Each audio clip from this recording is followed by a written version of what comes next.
Hey guys, welcome back to Naily by Nature. Our next stop brings us to the sanctuary city of Dharamshala. Dharamshala felt like a much needed sigh of relief. We needed to catch our breath and to reconnect with nature as we process our time here in India. And what a perfect place we landed, the home of His Holiness, the Dalai Lama. We wish him a long life. For Tibetans, India has been a quote-unquote second home since 1959, when an uprising against the Chinese invasion of Tibet resulted in the forced exile of the Dalai Lama and the Tibetan government.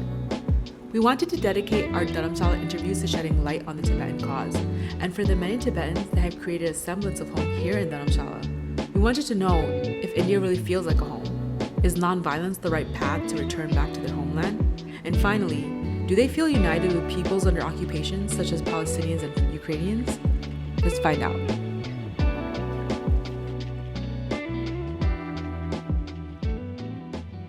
What are you wearing today and how much does it cost? 다 들은 게 거야 되면 자제로 자제를 아니 딜라 콘제 페지 야가고 뭐 등산 그 콘제 갑이나 고문 예동 삼았음 처음에도 지단 자제 콘 케오로 와 So today I'm wearing this a loose sweater, which is like super comfortable, and a checks pant, which is like a kind of little bit famous. Here everybody wears it, and I'm wearing my favorite shoe, the most comfortable, which I have in my wardrobe, my sneakers. How much do you care about what you're wearing?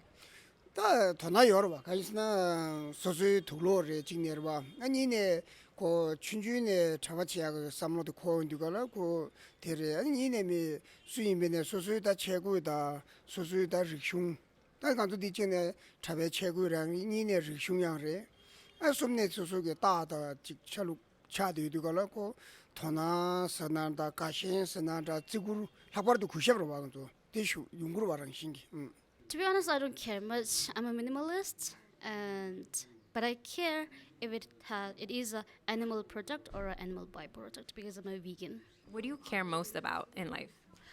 I think I care most about is my spiritual leader, His Holiness the Lama. I wish him a long life and return back to Tibet as soon as possible. I would obviously say my mom.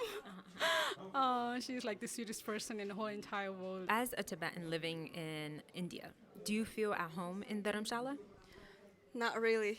I've never felt like permanent or anything ever since I came in exile because it's very simple. Like ever since, like if I wanna raise a dog, I will like maybe I'll leave this place once. Why should I raise a dog? And so it's always like impermanence, and it's always like things will change.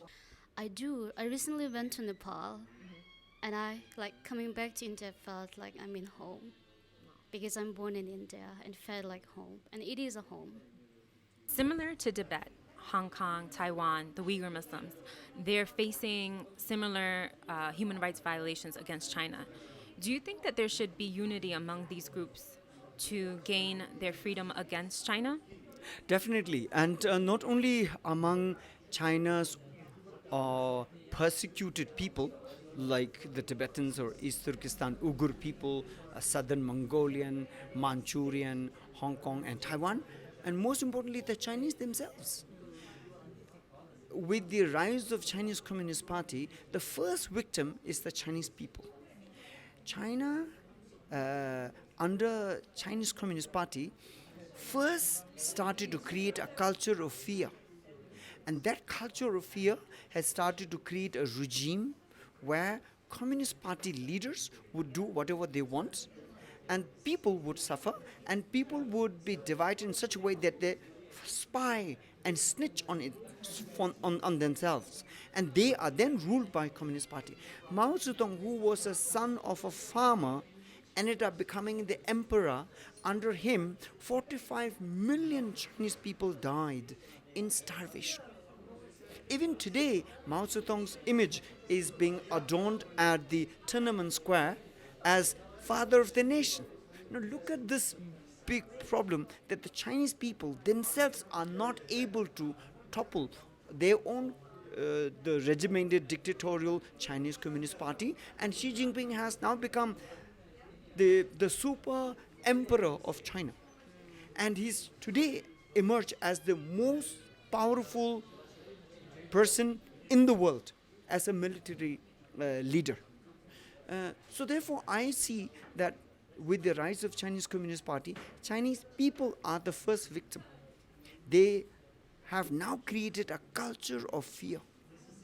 And in an extension, with the Chinese nationalism, they have then occupied countries like Tibet, East Turkestan, Southern Mongolia, Manchuria. And these 4 occupied countries put together make 60% of China's landmass.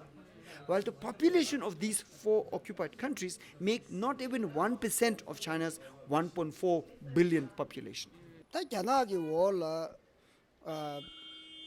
페바짬마세 다 정유미리 망고 싶지기 견학이 다 가자 좀이 톱당 매바당 다나 신직 마주라와다 된주게 다치 간지도네 라와 매바 소신 여기 롱바 다 페짬마세 다다 유군열에 아니 공공다 다 된주 태면다 좀 망고지 요래다 이미네 태면디 단다메 코란조 랑제 소리 치제 대두고라 배반난시 배바다 홍콩다 다가나 시간 두간도 신장기 민난시기 태면기 미 동이디 연기 요 말들에 이미네 태면에 간다 뉴슈디 여디고 요래 제가 디인두고라 다디 자나 월 윤교기 정유미리 디게 상말로 냠디 독자 찍지 제아디 개천부 동구 중에 냠북 최고야디 개천부 동구 요래.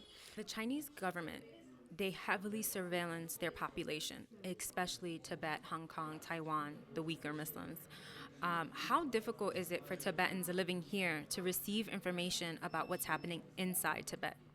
Oh, that's something very difficult and something extremely, I mean, I would say like, I'm not getting like proper word to explain here, but that's like extremely difficult to get information what's exactly happening in Tibet, because the surveillance is like so tight, and when it comes to confidentiality of the messages, or even if they knew that certain kinds of images or a small image of a Tibetan book or Tibetan people had been leaked from inside the Tibet to the India, they would definitely make an immediate restriction on from where it came from, who did it, and they'll have like the what should I say, arbitrary detention of certain person or disappearance of certain person after the next day. And it's something very restricted and something very scary to even think about, a situation like that in Tibet.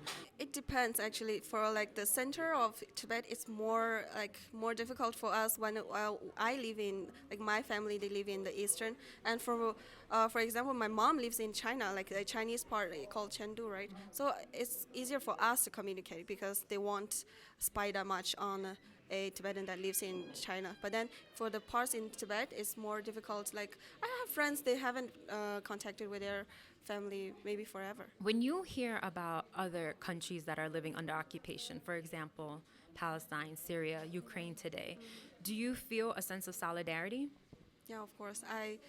Whenever I see news like that, I feel like, I feel close to them because maybe for a person who has their own nation, who has the rights to live on their own land, they won't feel that. But for me, I'm always like, not even for me, for like all the Tibetan refugees, we always feel related to them, and we will always pray for them. Absolutely.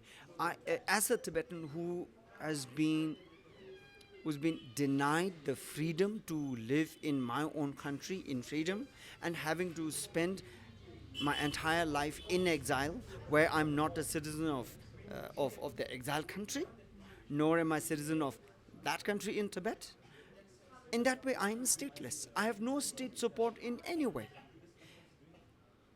So being in such a helpless, stateless situation, I can absolutely understand what is happening in Palestine, what is happening in countries like Syria, or many of the war-torn countries in Africa. I can absolutely understand. Tibet's primary approach to the Chinese occupation has been nonviolence. Do you think that this approach has been effective, and do you think that this is the only way to return back home to Tibet? Yes. Non-violence is definitely the answer, I would say, and the only answer for getting back to the Tibet. It doesn't have to be tomorrow, it doesn't have to be day after tomorrow that we get back to Tibet and celebrate our celebration of the independence. It doesn't have to be like next year also, but it will be one day, and that is definitely going to be through only the non-violence. Under the leadership of His Holiness, the Dalai Lama, we created the exile government, and we continue to maintain the movement here. Now I see that non-violence is not just a strategy to keep ourselves alive, but to give ourselves the hope again and again. Because in non-violence, what happens is it firstly keeps you alive and keeps your faith today and also for tomorrow. In a violent struggle, you firstly is very disturbed to a point that you want to you think of killing someone or causing a violence somewhere. So you are having to kill your own conscience first. So you are extremely disturbed because you are now willingly going to cause a violence somewhere. It may be out of concern, it may be out of defense, but this is how it is. So therefore, non-violence is best strategy for survival, best strategy to keep alive, best strategy to keep hope. Um, and in the Tibetan freedom movement, both inside Tibet and outside, for us, non-violence is the basic philosophy of Buddhism, and also for us as Tibetan people. And this has given us the strength to continue, and therefore the confidence that how much ever China may take, maintaining their brutal occupation of Tibet, we know we're not going to die. My final question is, what's your message to the world about what's happening to Tibetans and the occupation of Tibet, especially to people who don't know much about what's happening?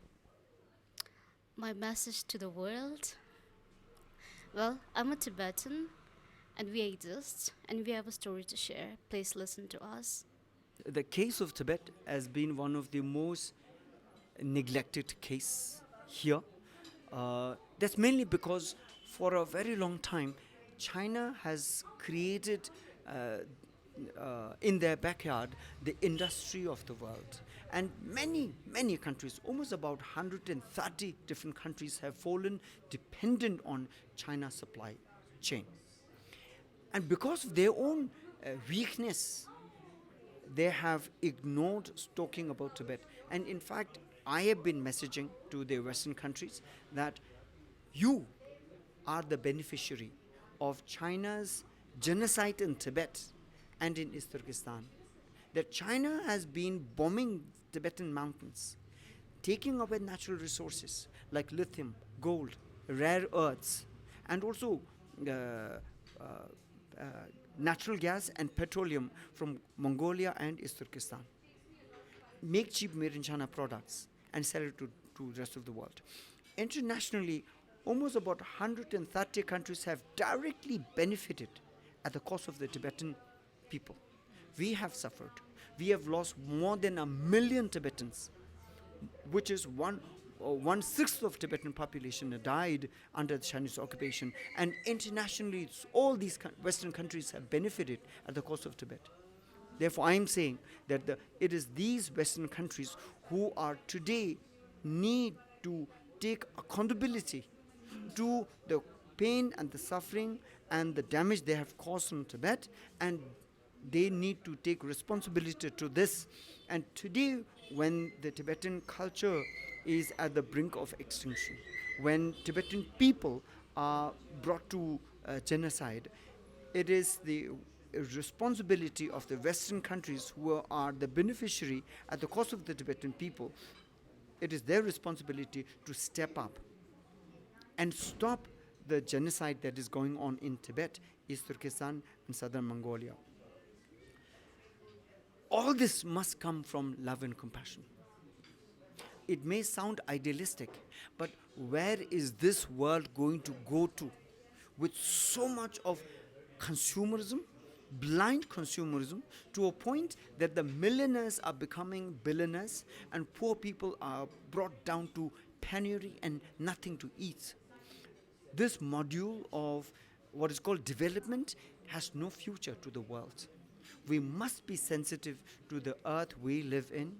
We must stop this consumerist culture.